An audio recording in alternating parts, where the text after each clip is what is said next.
Join me in learning Chitas together for Tuesday, Parshas Vayechi, chapter 48, verse 17. Yesterday we learned as Yosef brought his children to be blessed by Yaakov, and Yaakov switched his hands. He put the right hand on the younger child, Ephraim, and the left hand on the older child, Menashe. Verse 17. When Yosef saw that his father placed his right hand on the head of Ephraim, and he was displeased by it.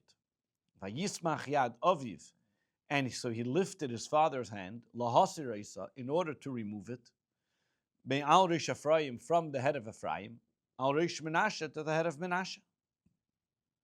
Verse 17, Rashi,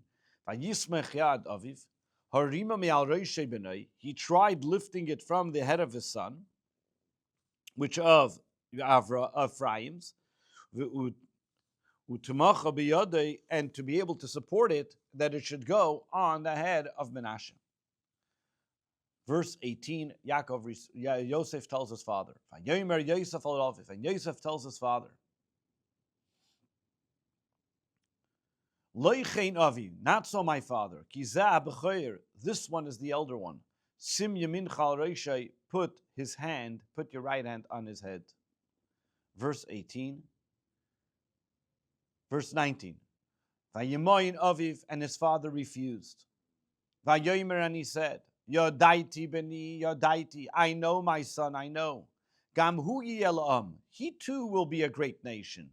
V'gam hu yigdol, he will also rise to greatness. V'ulam, however, achiv hakotein, his younger brother, yigdal mimenu, will be greater than him. V'zara yiyem eloy hagoyim, and his descendants will fill the nation, the world's nations.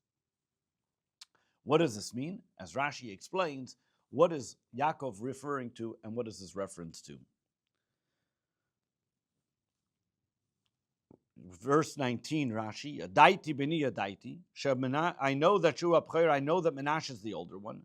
Gam hu yiyelav hu yigdal. Yes, Menashe will be great because later on in time, how is he going to be great? Menashe is going to have from his descendants, Sha'asid Gidon liyasis mimenu, Gidon, who will be a judge for the Jewish people, will come from Menashe, Shakadosh Baruch Hu Nes al Yadei, that God will make great miracles through him and will bring salvation to the Jewish people and save them from Midian and Amalek.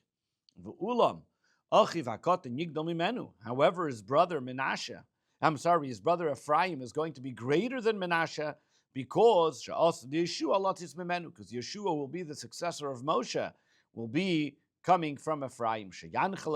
He will then lead the Jewish people into the land of Israel, v'yalami Torah Yisrael, and teach the Jewish people Torah. What is this continuing on Yoshua? That who's going to come of Ephraim, meaning Kol Olam Yismali, all of the world will be known and be publicized of his greatness. But says Shama Yushmai, when people will hear about Yoshua, who comes from Ephraim, when it will come the time that Ephraim will then make the sun stand still in Givon, and when he will be fighting against the 5 kings of the Amorites, which then he will also have the world will see how the sun continued to stand still, as the Jewish people should be able to wage war against their enemies, and they'll know that it was because of Yeshua, who was a descendant of Ephraim. Verse 20. And he blessed them on that day. Lamer saying, Yisrael, with you the Jewish people may be blessed. Lamer saying, Yesimcha lekim ke'Ephraim u'Menashe. May God make you like Ephraim and Menashe. Vayosam es Ephraim lifnei Menashe, mentioning Ephraim before Menashe. What does it mean, B'cho Yivarech Yisrael, with you the Jewish people will be blessed? Meaning that when people come to bless their children, as Rashi explains, when somebody blesses his children, Yivarechim b'berchasam, and will bless them with your blessing, saying you should be as great as Ephraim and Menashe. V'yemer ish l'bnei, man will tell his son, Yisimcha lekim ke'Ephraim and Menashe, may you be blessed to be like the children of Ephraim and Menashe. Vayosam es Ephraim, meaning by the fact that b'berchasam in his blessing, he put Lifnei Menashe, he put Ephraim before Menashe, like Dime Bidgolim, so too when it was going to be that they will travel and the flags are going to go first, it's going to be first the flag of Ephraim, and upon it will be Menashe as well. So too when the leaders of the tribes came to dedicate the tabernacle, as well Ephraim came before Menashe. Vayomer Yisrael el Yosef, and Yaakov now tells Yosef, Hine anechi me'asir, I'm about to die. And God will be with you, and it will return you to the land of your forefathers. Verse 22, Vani nasati lecha, and I thereby I award you, and I am giving to you, Shechem achad alachecha, I'm giving you the city of Shechem, which is going to be an inheritance, one portion beyond the rest of your brothers. Asher lakachti, that I have taken miyada moiri, from the hands of the Amorites, becharbi ubekashti, with my sword and my bow. Rashi, verse 22, Vani nasati lecha. Now this verse is going back to the fact that he asked Yosef to take him and bury him in the land of the patriarchs and to the cave of the patriarchs. So he says as follows, because you are going to be bothered to take care of my burial, I have given you an extra portion in the land of Israel, that you will be able to be buried in it. The Ezu, which is it? Shechem. This is Shechem. Shenemer, as it says, Yosef, that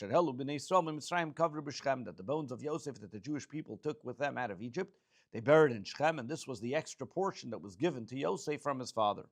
Shechem echad alachecha, meaning I'm going to give you Shechem mamish, that I am going to give you that as a portion. This is going to be one extra portion besides the normal inheritance that every single tribe is going to get in the land of Israel. You will be receiving the city of Shechem as an extra portion where you will be buried as well. Bekashti, Yaakov says he took it with his bow and his sword. When did Yaakov even wage war against the Amorites? What does it mean with his bow and his sword? So Rashi explains, when Shimon and Levi killed the people of Shechem, Niskansu kol tzviviseim lizdavik. So all of the Amorites and the neighboring nations came and wanted to wage war against Yaakov. And Yaakov got ready and waged war against them and was victorious against them to be able to fend off the enemy that tried to come attack the Jewish people after they battled in Shechem. Davar acher, another explanation to what this verse means. Shechem acher, this means another, a different type of Shechem, another Shechem. Hu abchoira, that means I am giving you another, so to speak, portion that you'll be getting, which is the firstborn. Which is, what's the firstborn? The extra shoulder, so to speak, that you'll be getting. Sheyitlu ban of shnei chalakim, that your children are going to have two parts. Shechem, in this case, doesn't mean the city of Shechem, but it means a portion. Lashon chelik, itarkumai. We have other cases where the word Shechem means a portion. For example, it says in Tehillim, when you will take Shechem, which means you will put it into portions. Achalka Shechem, I will split it into portions. As we know that it will come to serve one God, all of them will put their portions aside and come to recognize Hashem as one entity. So we see over here what he means, that he's going to give Yosef an extra portion, meaning that his two children will be like the tribes, that they're going to have an extra portion, an extra tribe from the tribe of Joseph.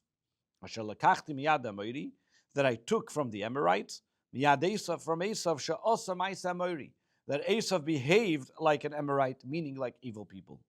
Davar acher, another explanation of what does it mean that Yaakov took it from the Amorites, that he would trap, meaning he tricked his father with the words that he's saying. That why was Esav considered an Amorite? Because he would say falsehood to his father, trying to convince his father that he's actually a righteous and great person by saying things, and as we discussed in the previous Torah readings. Becharbi ubekashti, what does it mean with his bow and his sword? So one explanation is he chachmasai, that is his wisdom. And another explanation, bakashti, the word bakashti means bow, but it can also come from the word bakashasi, my prayers, tfilasi, my asking of God that they should be successful in their battle against the people of Shechem. We see over here a unique thing, where Yosef was concerned about the fact that Yaakov was giving preference over Ephraim, over Menashe. Why was Yosef so concerned about it? Because as we see, Yosef already learned from history. And he saw in the past that when one brother was showed favoritism over another, it didn't end well as when one brother decided to be the older one over the younger one, where Yaakov himself didn't end well as well, and that was his concern. However, Yosef did not realize that Ephraim and Manasseh were unique and great, that not only did they not mind, did Manasseh not mind that Ephraim got the blessing, but he was supportive, and the word vayismeich, supportive to Ephraim, that he was able to get these blessings from his grandfather. And we see as over time, this animosity of the brothers changed to the extent that we come into the book of Exodus where Moshe and Aaron supports the fact that his younger brother Moshe becomes the leader of the Jewish people. This concludes the Torah reading for the third day of Parshas Vayechi.